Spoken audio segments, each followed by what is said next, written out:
Leo korontana ny Premier Ministre lehibe ny gouvernement Tsay Christian.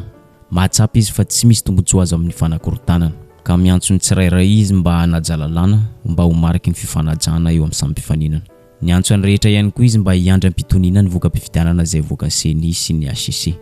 Raha ny CENI manokana moa araka ny olazain'izy ireo dia hivoaka amin'ny 12 Jona ho avy izao hoy mpitondra ny tenin'ny CENI tamin'ny herinandro lasa teo. Tsy maintsy tsy manaja ny lalàna atsika izay fanajana lalàna velona zay ny fomba ifanajantsika samy malagasy andrindrindrindra ihany koa ifanajantsika samy mpanao politika. Misy ny rafitra mandrindra ny famoahana ny vanim-pifidianana na mbola vontsimaika dia ny CENI zany ary ny valiny définitif na résultat définitif dia ny HCC zany. Napetraka mazava tsara fa afaka mitaraina mitondra ny taky rehetrarehetra eo anivon'ny HCC ny olona te hanao an'izany.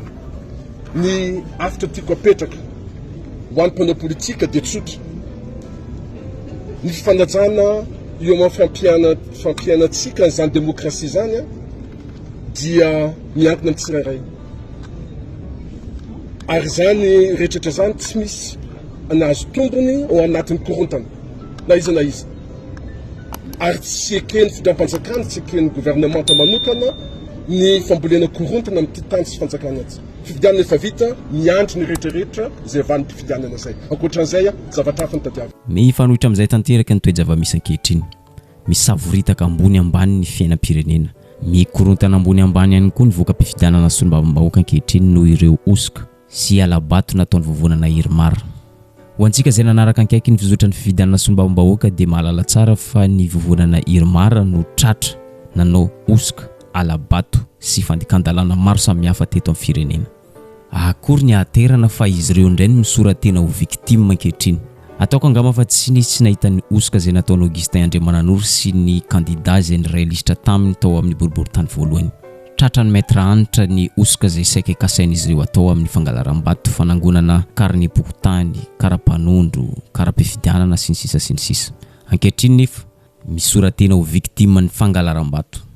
Ny zavatra tsikatra ho izy ny avy eo amin'ny fanoherana indrindra fa ny avy eo amin'ny firaisan-kina no tena mpangala-bato. Magaga nefa izy ireo indray no tena avovava. Ohatrany hoe mamo miantso polisy ny fahitany Augustin Andriamananoro azy ireo.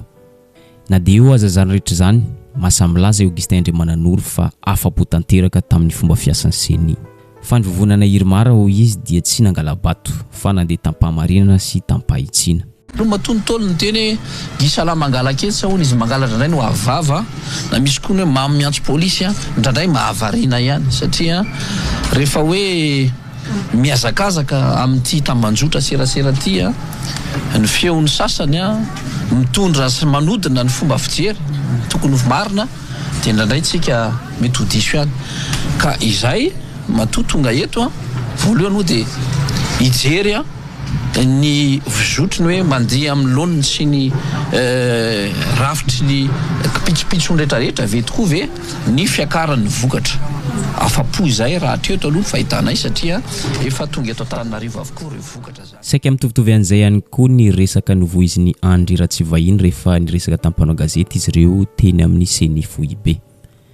Mpangala-bato ny avy amin'ny fanoherana ho izy. Manana tambazotra matanjaka amin'ny resaka fangalaram-bato izy ireo. Noraisiny ohatra ny district nisy azy tao Antsimon-drano. Nilaza izy fa tena fifidianana feno fangalaram-bato no nataony fanoherana. Profon'izany, olona tsy manana karapanondra akory dia nalefa ny fidy, navela ifidy Andatsabato. Eto amin'ny faritra Antananarivo dia nisy ny réseau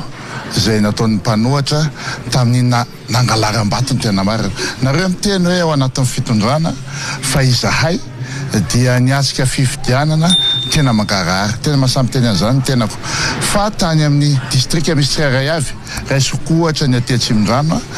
dia nisy ny fangalaram-bato izay hoe réseau zay zany hoe lehibe amin'ny bureau de vote miaraka amin'ny chef fokotany miaraka amin'ilay mpisava-boky regny dia efa ekipa any mpanohatra avokoa izay tsy izahay mihitsy nametsaka an'izany manana proof be da be zay tamin'ny commune maromaro sahala amina Ampitatafika Tombodrapeto ny faritra Itosy fa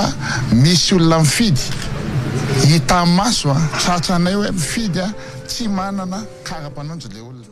mariana fa nidina teny amin'ny ACC izy ireo nanao an'ity fitarenan'izy ireo ity makasika ny fangalaram-bato nataon'ny fanohirana. Toy izao kosa ny fanehoan-kevitry ny Evraoldina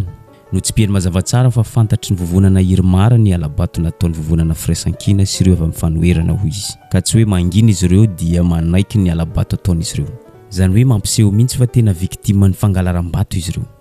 Na dia zany nefa nametraka ihany ny Evraoldina fa mahatoky ny seny zato isan-jatony izy, fa ny antony nahatongavan'izy ireo teto amin'ny seny dia andeha hitsikilo sao dia mitetika madipadika ny voka-pifidianana efa mipetraka. Reo tsy hainay manao na manao inona na manao inona fa ny anay dia tsotra ny hoe tamin'ny misy lalàna ity a mahatoky CENI zay a mahatoky ny ACC zay a mahatoky le pénal koa zay anotoriny ange olona ny kastanana ary no reketo moa ny ataonay satria izay dia mahita fa raha teto Antananarivo renivohitra dia amin'ny akapobeany ny lamina ny taty aminay fa tany amin'ny mpanohatra miezaka manakotana indrindra tao boriboritany fatimy satria fatafaresy izy. Fanampin'izay nampiseho tamin'ny mpanao gazety ihany koa i Rahantanirina Lalao na antsoina hoe député Nuna, victime ny fangalaram-bato nataon'izy ireo avy amin'ny fanoherana hono izy. Tsy manana porofo mazava izy fa manana fijorana vavolombelona izay nataony olona ankaiky azy, toy ny hoe nisy fizarana ganagana sy vola 50,000 ariary tao amin'ny distrika izay nisy ireo tao amin'ny Mahajanga voalohany. Ary tsy vitany hoe mizara zay ganagana sy vola 50,000 ariary zay fa manangona karapanondro ihany koa sy karam-pifidianana ihany koa izy ireo. Ny tena loza dia ny karam-pifidianana zay voangony ireo dia tsy averin'izy ireo tsony mandra-pivitany fifidianana. Ka noho izay zavatra izay dia tsy manaiky izany endrika fangalaram-bato izany ny Rahantanirina Lalao. Mariana fa efa afabaraka tamin'ny andro fifidianana ity Rahantanirina Lalao ity ny vokatry ny fanaovana osoka sy alabato. Oharantsika rehefa avy eo zany sary zany fa ny tena loza ankehitriny dia misoratena ho victime ny fangalaram-bato izy ireo. Ray volana sy tapany mahery a rehefa azonay ny vavolombelona izay milaza daholo ireo olona ireo a dia nisy ry fanangonana karapanondro a sy ny karam-pifidianana dia milaza fa misy fizarana vola 50,000 ariary sy ganagana ona hozaraina ho an'ny asasoa ataon'le olona nanao an'izay zavatra zay. Tamin'ny andron'ny fifidianana moa zany a ary isorana n'Andriamanitra fa nisy ny laza ireo olona zany tany amin'ny toerana nanome renseignement zany a hoe misy mizara vola isaky ny quartier isaky ny secteur dia toerana ohatra zao misy mizara vola 5,000 ariary dia mitondra ny karapanondro fa ny karam-pifidianan'le olona zany a tazon'le mpizara vola ary naniraka olona moa zany zay ny telefona tamin'ny mpitandro filaminana dia mpitandro filaminana nandeha tany amin'ny toerana ary tratra teo ampanaovana an'izay asa zay. Ireny rehetrareny dia paikady politika maloto entina anakorotanana ny mety ho fanapahan-kevitra izay ho raisin'ny ACC manoloana ny alabato sy osoka izay nataon'izy ireo, indrindrandrindra fa ny tsy fanarahan-dalàna izay nataon'izy ireo nandritra ny fifidianana solombavam-bahoaka. Midika izany fa manana excuse mazava tsara ny ACC ny tokony andraisan'izy ireo fanapahan-kevitra manoloana ny fitoriana izay apetrakin'izy ireo avy amin'ny fanohirana, indrindrandrindra fa izy ireo avy eo amin'ny vovonana Firaisankina. Mazava kosa ny fanehoan-kevitry solombavam-bahoaka fetra. Ny fahitany ireny resaka nataon'ireo avy amin'ny Irmara tamin'ny mpanao gazety ireny dia redredy ny tsy fahazakana farisena. Foronina daholo ireo karazan-javatra rehetra izao entina ametrahana olana sy entina anakorotanana. No tsy piany manokana ny resaka novoizin'ny Evraoldina avy eo amin'ny boriboritany fahadimy hoe makasika ny fanendrikendrehana ny avy eo amin'ny fanohirana ny pikajiro nandritra ny fotoanany fanisam-bato. Zany dia hita mazava fa lainga nampatsiahy ny Evraoldina izy fa ny ambaratonga mpitantanana rehetra eto amin'ny firenena dia saika napetraky ny mpitondra teto amintsika daholo. Izy ireo avy amin'ny fitondrana no nanendry azy raha lazaina fomba hafa. Mazava zany fa olon'izy ireo no nipikajiro nandritra ny fotoanany fanisam-bato tamin'ny fifidianana lasa teo. Laha teny nataon'ilay solombavam-bahoaka eny boriboritany fahadimy lany tamin'ny vondrony mpanara-dimy fitondrana redredy rano fotsiny a izay tsy fahatapesana nefa aresena sy mahatsiaro ny teny natao ohatra ny adino ny teny natao ny taona vitsivitsy lasa hoe ny timina zany dia tsy andresy azy mandrakizay ary tataka be foana ny skory sy ny sisa io nefa fa tsarai ny fifidianana ary nitsarainy vahoaka izy hoe aizany mbola fitiavany vahoaka sy fahatokisany vahoaka azy dia ny fironony zao atsangatsy amanorana rehetra zao a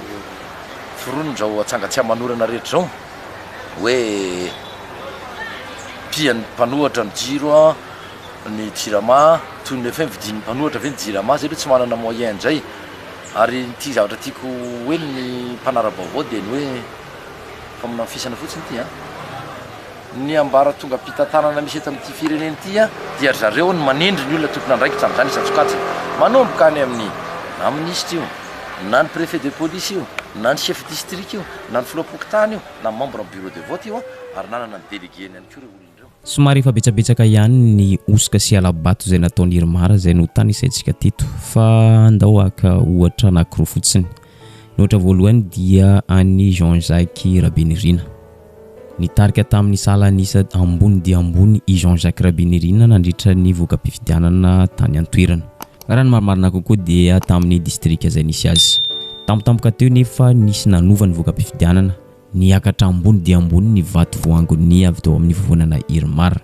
ka zay zavatra zay no antony nametrahany taratasy fangatahana ny anaovana confrontation makasika ny valim-pifidianana ao amin'ny seni Foibe mariana fa mbola mibata fandresena ihany izy na dia eo aza ny fangalaram-bato zay nataon'izy ireo amin'ny vovonana Irmara ny tsy pely mazava tsara fa tsisy resaka hoe mandresy na resy ny antony nanaovana confrontation fa ny fitadiavana ny marina sy ampisehoana ny fangalaram-bato zay ataon'ireo tsy mataotody tamin'ireo PV feno hosoka ireo ihany amin'ny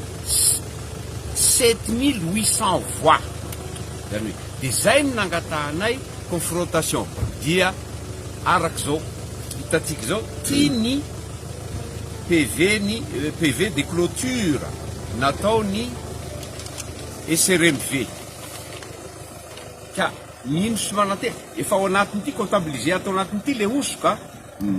kanefa na de teo zay a dia mbola nahita vato a eo amin'ny 5,000 sy 4,000 mahery ihany a ny tenako zany hoe zany lany azao fa ny akosa ny marina tokony avoitra zay tsy resaka hoe za lany tsy lany eto fa za lany fa ny marina mila mivoitra ary ny alabato mila abaribary aseho masoandro dia tonga nametraka an'izay ny tenako a miaraka amin'ireo avocat zany a hangataka an'izay confrontation na PV zay victime attaque zay ihany koa ny ao amin'ny district Antoliara 2 hita miariary ny voka-pifidianana zay navoaka ny seni fa tena ambony sy ambany tsy mifandraika amin'ny voka-pifidianana vonjimaika tany Antoirana ka noho izay zavatra zay dia nangataka confrontation ihany koa ireto avy ao Toliara 2 ireto fizarana vola zany zany kolokolo sany atao mandidina telo hetsy ka hatramin'ny ray tapitrisa ny sandainan'izay zany ny bureau électoral zany hoe ireo birao zay nitendreny SED na ny CENI anankidimy moa izy ireo tanatin'izany koa ny président Fokotany tanatin'izany koa na ny déléguéna indraindray sandain'izany zareo vola telo hetsy ka hatramin'ny ray tapitrisa izany zany no nahafahany zareo namadika ny voka-pifidianana eto ampamaranana dia zao hita miariary ankehitriny ho Itabera Randriamanantsoa fa tena ratsy ho an'ny fitondrany Andry Rajoelina ity valim-pifidianana solombavam-bahoaka ity hiozongozona ny sezan'ny filoha Andry Rajoelina raha manao ny asany tsara ny CENI sy ny HCC zany hoe raha tena miasa amin'ny fahaleovan'ny tena ny tanteraka ny CENI dia mazava ho azy fa ny avy ao amin'ny firaisankina no mitarika ary tsy misy afaka mandany zany raha ny voka-pifidianana original no jerena ity fitondrana ty rena tamin'ny première mandat efa sarotry indesana azy amin'le tsy fahaizana mitatana amin'le fangalara vola amin'ny dagnany vidim-piainana amin'ny sy fananana asa amin'ny ziro tapaky lalandava amin'ny lalana rasy amin'ny rano sy misy amin'ny asa sy misy amin'ny sy fahafahan'olo mandeha amin'ny hôpitaly amin'ny sy fahafahan'olo mampianatra zanany amin'ny asan-dahalo amin'ny kidnapping amin'ny fanondranana repirenena any ivelany isan'andro zany dôly ty fitondrana ty na tamin'ny navitanan'igny première mandat igny zay fa manahira ka ity vo maika loza na pian'ity alabato ty koa ny fahasarianam-bahoaka ka eo zany tsy maintsy embitra ny mpamasy vola satria sy mandala ny demokratisika dia ho kofony fitondram-panjakana tsy misy vola ho ampiasainy sony eto dia sy afaka idemary tsony io sy afaka anodany mandany io. Ary zay ihany koa mamarina ny vidéotsika androany azadino misabone sy manisy zay many vidéotsika amin'ny manaraka indray.